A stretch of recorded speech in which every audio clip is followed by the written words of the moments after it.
Bacaan dari nubuat Yehezkiel. Tuhan bersabda kepadaku, "Hai anak manusia, Aku hendak mengambil daripadamu dia yang sangat kau cintai seperti yang Kenatullah. Tetapi janganlah meratap ataupun menangis, dan janganlah mengeluarkan air mata. Diam-diam saja mengeluh, jangan mengadakan ratapan kematian.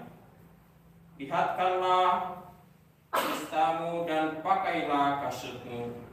Jangan selubungi mukamu dan jangan makan roti berkabungan.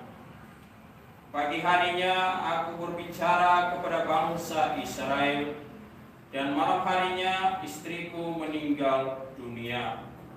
Keesokan harinya aku melakukan seperti yang diperintahkan kepadaku.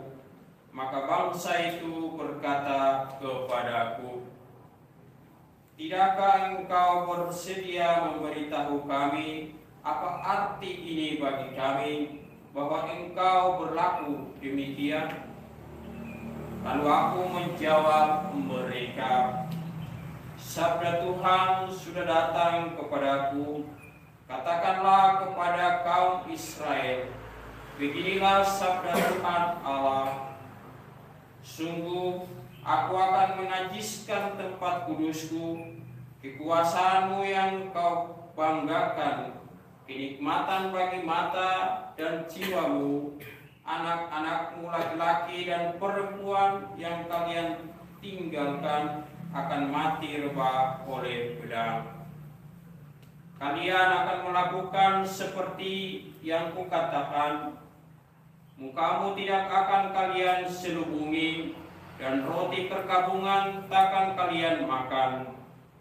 Kepadamu akan berdestar dan kakimu akan berkasut, dan kalian tidak akan meratap ataupun menangis, tetapi kalian akan hancur lebur dalam hukumanmu, dan kalian akan mengeluh seorang kepada yang lain." Demikianlah Yehezkiel menjadi lambang bagimu. Tepat seperti yang dilakukannya, begitulah yang akan kalian lakukan. Sesudah itu terjadilah, kalian akan tahu bahwa Akulah Tuhan Allah. Demikianlah sabda Tuhan. Tuhan bersamamu dan bersamamu. Inilah Injil suci menurut Matius. Dimuliakanlah Tuhan. Pada suatu hari ada seorang datang kepada Yesus dan berkata, "Guru, perbuatan baik apakah yang harus kulakukan untuk memperoleh hidup kekal?" Yesus menjawab, "Apakah sebabnya engkau bertanya kepadaku tentang apa yang baik? Hanya satu yang baik. Jika engkau ingin masuk ke dalam hidup, turutilah segala perintah Allah." Kata orang itu kepada Yesus, "Perintah yang mana?" Kata Yesus, "Jangan membunuh, jangan berzina, jangan mencuri, jangan mengucapkan saksi dusta. Hormatilah ayah dan ibumu, dan kasihilah sesamamu manusia seperti dirimu sendiri." Kata orang muda itu, "Semuanya itu telah kuturuti, apalagi yang masih kurang?" Lalu Yesus berkata, "Jika engkau hendak sempurna, pergilah, jualah segala milikmu, dan berikanlah itu kepada orang-orang miskin.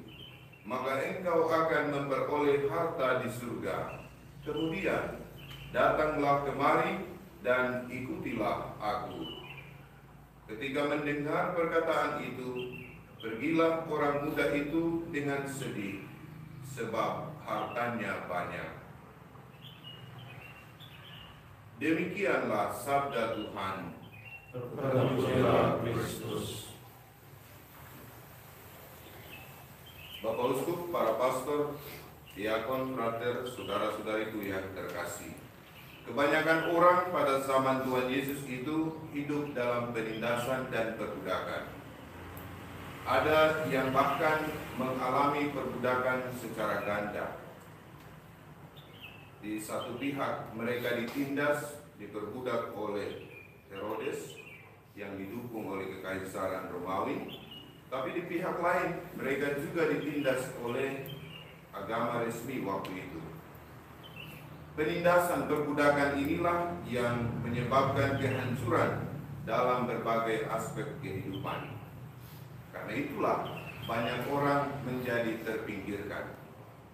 Maka muncul banyak komunitas, banyak gerakan, semisal SMI, Selot, bahkan orang Farisi. Yesus berbicara dalam konteks ini hari ini kepada orang muda yang datang bertanya soal jalan menuju hidup yang kekal. Bagi orang muda ini dan bahkan juga untuk para pengikutnya, Yesus bilang jalan menuju hidup yang kekal itu adalah jalan kemiskinan. Yesus tidak menghendaki supaya orang nyaman dengan harta kekayaan. Karena ketika orang nyaman, mereka akan sulit untuk membuka tangan dan memperhatikan orang-orang yang miskin, orang-orang yang terpinggirkan. Karena itulah ketika tampil di depan umum, Yesus juga menyerukan, berbahagialah orang yang miskin di hadapan Allah, karena mereka inilah yang mempunyai kerajaan surga. Yesus berpihak kepada orang miskin.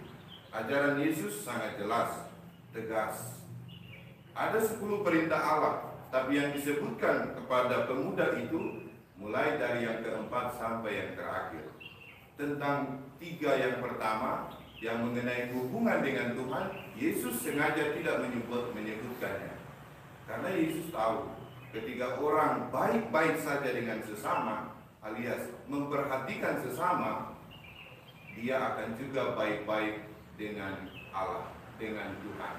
Karena itu untuk menemukan Tuhan, kita menemukannya dalam diri orang-orang miskin, dalam diri sesama kita yang terpinggirkan, dalam diri mereka yang tidak diperhatikan.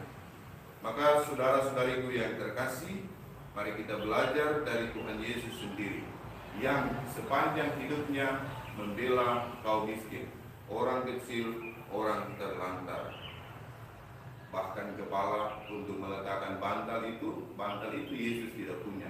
Serigala punya liang, tetapi anak manusia tidak punya bantal, tidak punya tempat untuk tinggal. Artinya Yesus mengajarkan bukan dengan kata-kata semata, tapi dengan perbuatan.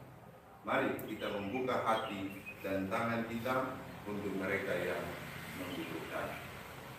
Semoga rahmat